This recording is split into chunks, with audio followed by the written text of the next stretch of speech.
Hi, and welcome everybody to another edition of the Winner's Circle Sports Betting Podcast. I'm Ross Benjamin of RBWins.com, and I feel pretty good today. Number one, I got Sean Higgs with me, as I've had the fourth time this week. Man, we got to stop meeting like this. And secondly, I became a grandfather for the first time last night. As Congratulations. Little granddaughter, Haley Grace, 6 pounds, 1 ounce. Born a month early, but by all indications, according to my daughter, 100% healthy, and so is she. So six pounds is good. Yeah, anymore. Now it's Friday the 13th. Let's not let that date, Friday the 13th, jinx us. Anyway, Sean, what's going on, my friend? No, excellent news on the arrival of your granddaughter. Congratulations on that. Thank you so much. I know my parents were pumped when my little guy came along. My first guy, it was their first, so they were all very excited. Yeah, it's a great thing, right? So yeah, it's a bit. You get to you spoil them all out of the place because you don't have to take care of them. Oh, here's chocolate. Well, you can't get the little baby stuff, but as they get older, you get to spoil them and not deal with all the headache like they were on a kid. You don't have to raise them. But yeah, I mean, we were talking how we're both old school, off air, and it's like she gets a hold of me last night. Never saw it coming. I talked to her yesterday morning at 11 o'clock. Her water broke at 5 o'clock. She got to the hospital at 5:30, and the baby was born at 5:59. Just incredible. Nice and easy. So I said, when can I come? Where's the hospital? She goes, Dad, they don't allow you to come to the hospital, just the husband. And it's like, when did that start? When did that start? That's got to be new. It's got to be like kind of COVID nonsense. There's a new thing going around with the babies right now. I can't remember the exact terminology, and they're very cautious in that regard. I'm not sure if every hospital has the same protocol, but I can respect that. So instead of running in the hospital, to see the baby, I have to wait till she gets home. Anyway, that's easier. It's all positive stuff. You go right over there with some swaddler diapers for her, and Yeah. You never have enough swaddler diapers. I don't want to tell you what I gave her for a baby shower gift. So I anyway. All right, let's get to the meat and potatoes. We're talking Saturday college basketball. So, folks, we're taping, 24 hours in advance. As a matter of fact, Sean's game will be more than 24 hours in advance because we're taping right now. It's around 3:30 Eastern time. And Sean's game between Clemson and Duke starts at 5 Eastern on Saturday, the 14th. And I'll be looking at Kansas State and TCU, 2 o'clock Eastern time start on Saturday as well. There's currently no lines at the sports books. So we're going to give you, based on what we use as our source, and me and Sean have discussed this on more than one occasion, and we find our source to be pretty accurate here. What our current lines is, as we believe they will open up as. Now, that's the key, folks. These lines are subject to change. We will grade them on the line we give you today. Sometimes that works for us. Sometimes it works against us. But the only way to do this fairly is to grade them on what we give you today. So we're going to start out with the Duke and Clemson game. And that game will be played at Clemson, and Duke rebounded with a couple nice wins. Clemson, we're looking at a 1-point favorite right now, and the total being 141. What's your take, Sean? Yeah, so you mentioned I was on a couple days this week. We lost to North Carolina. We lose our leading scorer a minute into the game. It happens. Gets late. They pull away. Lost there. Marquette was a nice winner, though. We took the Marquette. That's what happens. You read an article talking about 9 years ago, and it pays off. So this is a one, right? KenPom's got a 1 here. I'm not going to be shocked here, Ross, if Duke opens up as the favorite, just because they are Duke, and it's Duke, and it's a ranked Duke, and it's a ranked Duke team, even though they're towards the 20s or the back end of the top 25 now. But I think that's about right. And normally, and I said this in the Marquette video, when I see lines like this, I kind of want to come in auto play in here on the home team, right? Maybe Clemson's a dog. Maybe they're a small fave. They're the unranked team. But let's be honest here. Clemson is overachieving all year, right? No one sees it. Undefeated in ACC play. 13-4 on the year, whatever they are along those lines. And Duke is a team I faded them 2 out of the last 3 games. I went against them. I cashed taking some underdogs here, but this line here, maybe a little bit of an overreaction towards both. Duke, new head coach, they're kind of feeling their way along the lines here. But if you look at the records and the games they've played on the road, your 8, 9-point faves, 11-point faves, stuff like this, you're losing outright. Well, this is not that case. This is basically a pick 'em game. Talent wise, it's Duke by a country mile. Now they might have their guard. I don't know if his guard's playing. He could be in, could be out. You don't know, right? Guy has a twisted ankle. We don't know till game day. I think he might play. Either way, I'm leaning Duke here. This is usually against the way I go, but the total picture here, Yeah, Duke, it's basically a pick 'em. And I know I really don't like these spots, but from the season, most times 5 or 6 point faves. Now a pick 'em. Clemson's overachieving. Duke, I think people are kind of down on. They don't think it's a good Duke team. I think it's still a top 20 overall Duke team. It's still a very good Duke team. It's Yeah. not. They're not dominating in Exactly. most games like they usually do in past. That's the thing. They're not winning by 15, 20 when they're 8, 9-point favorites. They're barely winning. Had the Coach K is no longer there, so exactly a drop off. So I'm going to go on the talent here to get it done here, and they're still kind of grinding along. Give me Duke here, basically in I'm going to call it a pick 'em here. Yeah. I'm sure they're going to go off as a favorite, but I think Duke gets it done here. Going against my usual way of thinking though, but I'm going Duke. So I should have brought this up. KenPom is what we do use when we don't have a line out, and we've both found by our discussions, so I could speak for Sean in this regard as well. We both found KenPom to be extremely accurate 2 and 3 days in advance of a game. It's not the NBA where teams are playing 3 games in 4 nights. You play on a Sunday in college, Saturday in college basketball. Usually you don't play again to Tuesday or Wednesday. And so they more or less predict final scores on their site, but you look at the difference and the total combined points scored that they predict. It's a half-point difference, maybe. Sides are extremely accurate. Well, you can't account for a half a point, right? Yeah, no. So, but to the opening lines, they're right around. This is usually a half-point difference, not too much.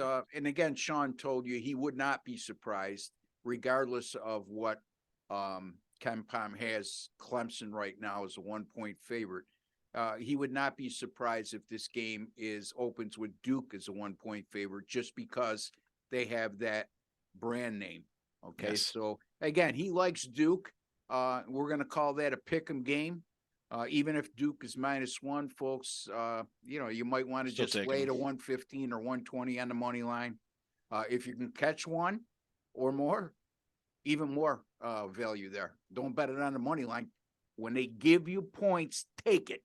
Okay. If you want to make a smaller bet on a money line wager on an underdog, when we're using a point spread as well, that's okay. But just smart money management. I mean, we may differ on that. I'm not sure. Every handicapper has their own methods, but that's what I like to do. I don't know if you have any opinion on that.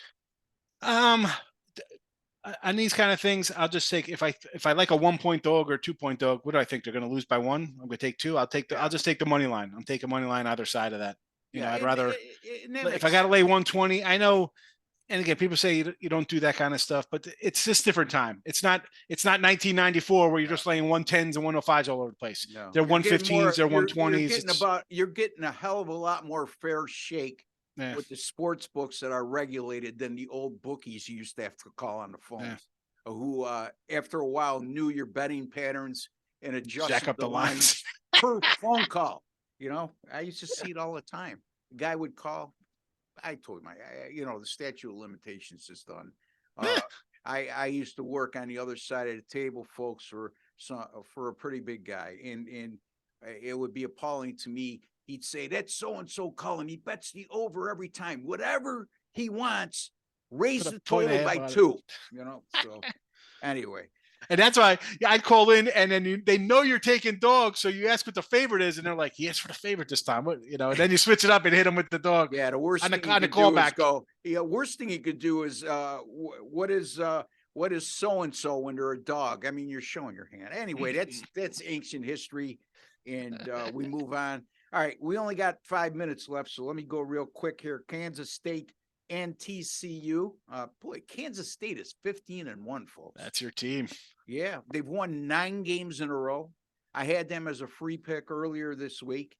Never But in doubt. the most impressive thing to me is I think of Kansas State. I think of this plotting offense, taking a lot of time off the clock, winning games in the 50s and low 60s. I think we discussed this earlier this week.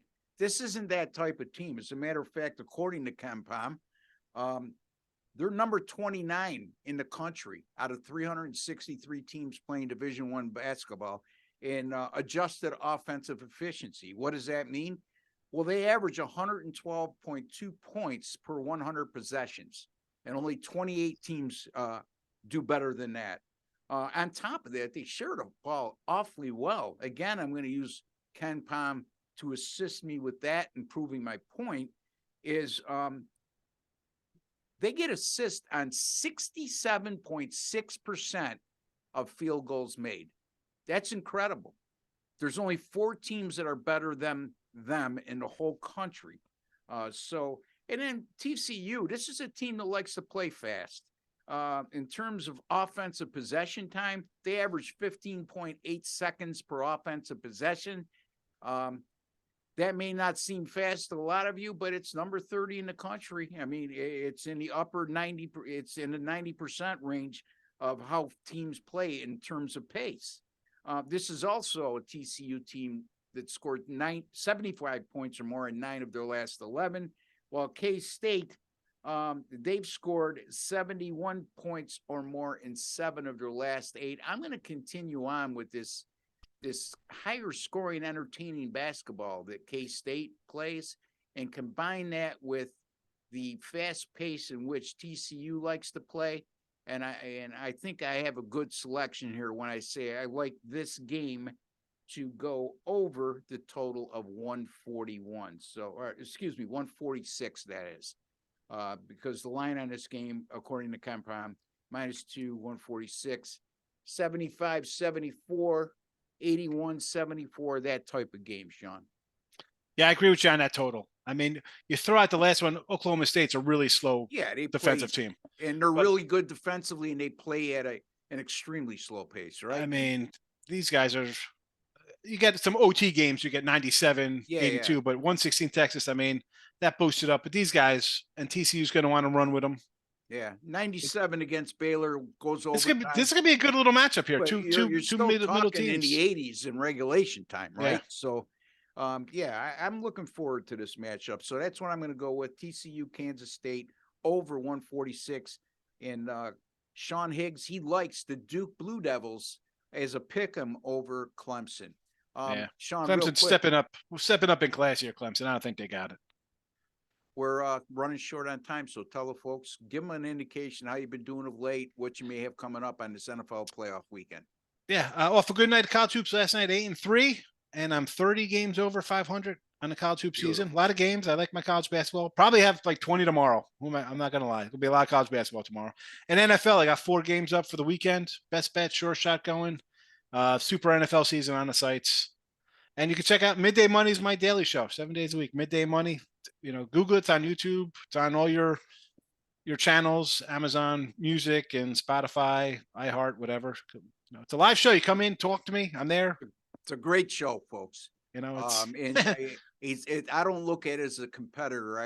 He's on my show a lot, and I look at it as the more guys that we could share our knowledge with online, guys that I respect, the better it is for all of us as a whole. Yeah. So it's free pick. It's a lot of free picks. I give out a bunch of free picks, and then the chat we talk about. You get a lot. It's right. You're gonna get a lot of free picks and information. I don't have a producer, now I think about so games. If you guys were commenting, and some of you guys like to be smart asses, and that's okay.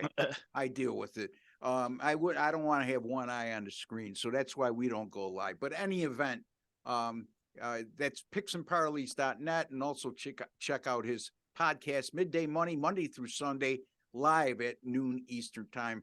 Again, our podcast here, the Winner's Circle Sports Betting Podcast, 5 days a week, Monday through Friday, We're starting to do multiple videos per day because we have college basketball, the NBA, and NFL going on at the same time.